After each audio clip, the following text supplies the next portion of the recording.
Vladimir cherche une religion capable d'unifier, de légitimer son pouvoir et de relier la Russe aux grands États de son temps. Les chroniques racontent qu'il examina plusieurs religions. Un missionnaire musulman lui fut envoyé pour tenter de le convertir à l'islam. Il lui vanta les joies éternelles du paradis, où chaque homme recevrait 70 épouses. Vladimir fut séduit par cette promesse, et quand on lui dit qu'un musulman doit renoncer au vin et au porc, il déclara « Boire et manger du porc, c'est la joie des Russes. On ne peut pas vivre sans ce plaisir. » Il reçut une délégation de catholiques romains, mais ça ne lui convenait toujours pas. La troisième mission est celle des Khazars juifs, peuplant l'actuel Kazakhstan.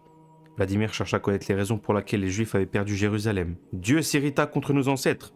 lui répondirent les Juifs. « Et les dispersa parmi les gentils à cause de nos péchés. » Vladimir lança alors « Comment espérez-vous enseigner autrui quand vous avez été chassés et dispersés par la main de Dieu? Voudriez-vous que nous acceptions ce destin nous aussi ?» Le missionnaire envoyé par les Grecs de Byzance laissa Vladimir dubitatif. Les enquêteurs qu'il dépêcha ensuite pour observer les différentes religions lui rapportèrent que le culte byzantin était le plus merveilleux que ceux dans les autres pays. Au bout d'un an, il accepta finalement de recevoir le baptême en échange de la main de la princesse Anne, sœur des empereurs byzantins. En 988, Vladimir se fait baptiser probablement à Chersonèse en Crimée.